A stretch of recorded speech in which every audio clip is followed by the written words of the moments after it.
Oui, merci, mesdames et messieurs les journalistes qui êtes venus nombreux pour couvrir ce grand événement. Un rendez-vous annuel où les fidèles Moustarchidines et les sympathisants du Daïratul Moustarchidine wal Moustarchidat se donnent rendez-vous ici au champ de course de Tivaouane pour procéder au désherbage et au nettoiement de ce lieu qui va abriter donc la commémoration de la naissance du prophète Mohammed sallallahu alayhi wa sallam, prévue cette année, le 18, sous l'égide et la présence effective du responsable moral, Cheikh Seydi Mouhamed El Moustapha Sy. Alors cette forte mobilisation, s'il en était encore besoin, dénote et démontre l'attachement de ces fidèles à leur guide. Ça démontre aussi l'engouement que ces jeunes femmes, ces jeunes hommes, ces vieux ont pour le guide spirituel, Cheikh Seydi Mouhamed El Moustapha Sy, tout ce qu'il représente pour eux. Parce qu'aujourd'hui, c'est une personnalité incontournable ici à Tivaouane, dans la Oumma islamique, de par sa grâce, de par sa connaissance, de par sa dimension spirituelle, de par sa dimension intellectuelle. Donc encore une fois, c'est l'amour que ces jeunes gens, que ces jeunes femmes, que ces hommes portent pour le guide qui explique donc cette forte mobilisation. Vous voyez, les champs de course, c'est 10 hectares. 10 hectares en moins de 2 heures de temps, c'est déjà nettoyé. C'est incroyable, c'est la mobilisation et c'est la volonté. Et avec le contexte du Covid-19, pourquoi vous avez tenu à organiser cette année? Oui, on l'a fait l'année dernière en plein contexte de Covid. Cette année aussi, on va sacrifier à la tradition en respectant toutes les mesures. Je pense que Covid ou pas Covid, l'amour que nous avons pour le prophète sallallahu alayhi wa sallam, la détermination que nous avons, le sens de responsabilité du responsable moral peut expliquer tout simplement qu'on organise le Maoulit comme on l'avait fait l'année dernière. Dara xewul, cette année aussi on va le faire, dara du xew inchallah. Et le sens du Gamou, est-ce que vous avez un thème pour cette année? Oui, le prophète sallallahu alayhi wa sallam, c'est toujours notre thème. Cet envoyé de Dieu, l'homme universel, l'homme qui a guidé l'humanité. Je pense que c'est une source intarissable. Et chaque année, le responsable moral fait des va-et-vient dans la biographie du prophète Mohammed sallallahu alayhi wa sallam. Cette année encore, il va nous gratifier donc de ces belles leçons et de ces belles orientations, Inch'Allah. Marqué de leur présence cette journée en distribuant donc, des sandwichs, en distribuant de l'eau aux fidèles, qu'ils en soient remerciés, vraiment. Et c'est vraiment tous les fidèles qui sont présents qui leur remercient pour cette action de grâce qu'ils ont faite. Elles sont venues de toutes les localités du pays? Oui. Elles sont venues de toutes les localités? Oui, les femmes dévouées, toutes localités dirigées par Sokhna Fatima Sy. Et voilà, la fille du responsable moral.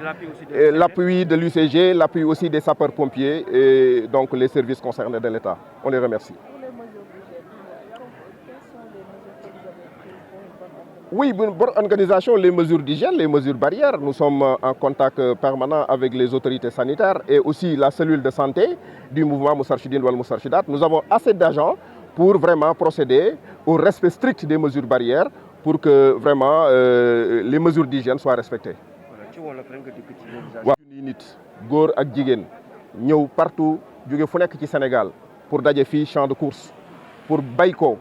pour nettoyer ko pour lay ko ndax lan ngir waajal guddi yonent bi sallallahu alayhi wa sallam. Serigne Cheikh Ahmed Tidiane Sy daf daan wax ne waajal gan dana tax ñu xam nu gan gi toll waaye ñi fi daje tey jii au-delà yonent bi ñu sopp dafa am ku leen ko jaral. ki leen ko jaral mooy le responsable moral Cheikh Seydi Mouhamed El Moustapha Sy bi ñuy ñëw seen cofeel ci moom moo doon yëngu moo tax nga gis champ de course bi nga xam ne 10 hectares la lu matul ñaari waxtu ñu bay ko lay ko rato ko lay ko ba mu set wecc ba dara dootu fi taqatu fi loolu cofeel moo ko mën pas-pas moo ko mën engagement moo ko mën loolu nag ki leen ko jaral mooy ki leen def nii ñu mel xam nga tey boo gisee am na lu ma fàttee wax ci français te biñ koy bay ñu ngi ko bay ak xilaasu zahab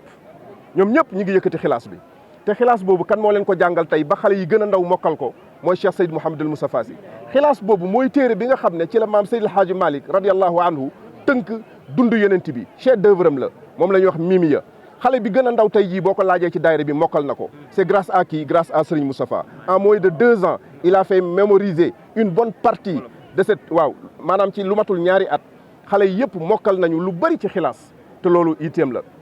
kon cofeel googu moo leen indi tey ñu bay course bi def ko ni nga xam ne ni noonu lañ ko daan defee pour waajal gàmmu gi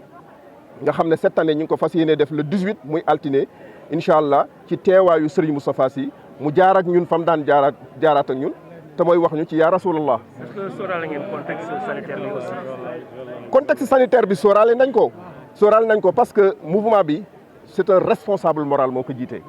ça veut tout dire un responsable mu dénk ko ay responsable ñu ciy taxaw kon nag lépp loo xam ne nii moo ci war ba dara du xew comme niñ ko defee woon daaw danañ ko defaat ren te dara du xew incha allah. waaw thème bi mooy yonent bi sallallahu alayhi wa sallam comme chaque année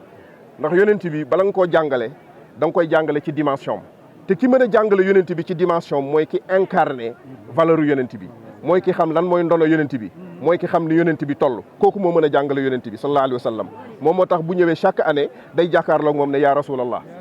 liggéey bi donc waa UCG ñoo leen ci gunge UCG sapeur waaye di sant aussi mouvement dévoué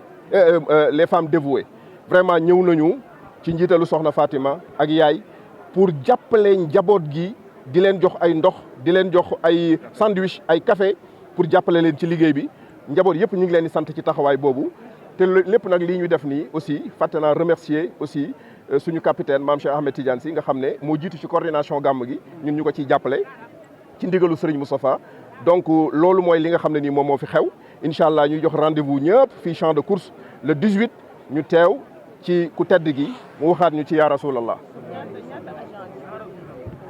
agent yi jël aw ma nombre bi exact en tête mais je sais que c'est des centaines et des centaines d'agents yoo xam ne nii mobilisé nañ leen ah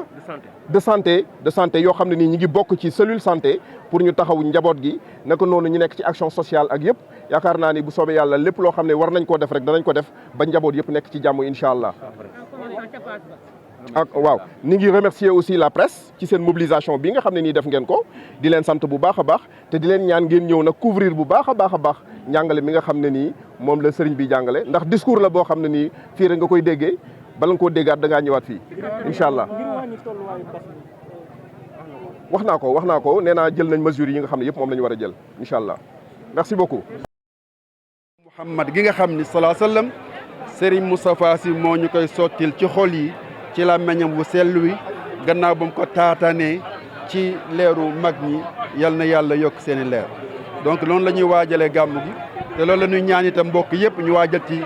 waajale ko noonu salaatu ala nabi yi nag moom ku ne xam na ni ku am anniversaire di nga bëgg ñu jox la cadeau